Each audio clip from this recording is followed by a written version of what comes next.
You know, the dinner party is structured as a narrative through Western civilization, and the way Western civilization is usually presented is through the lives and accomplishments of various heroes. So in the case of the dinner party, that same civilization is presented through the lives of female heroes.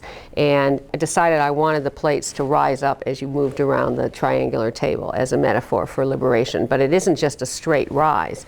They go up, they go down, they go up, they go down, they go up, they go down, because actually that relates to the currents of history, that it hasn't been a straightforward progress. There have been periods that have been better and worse for women through history, and the rise and fall of the plates chronicles that.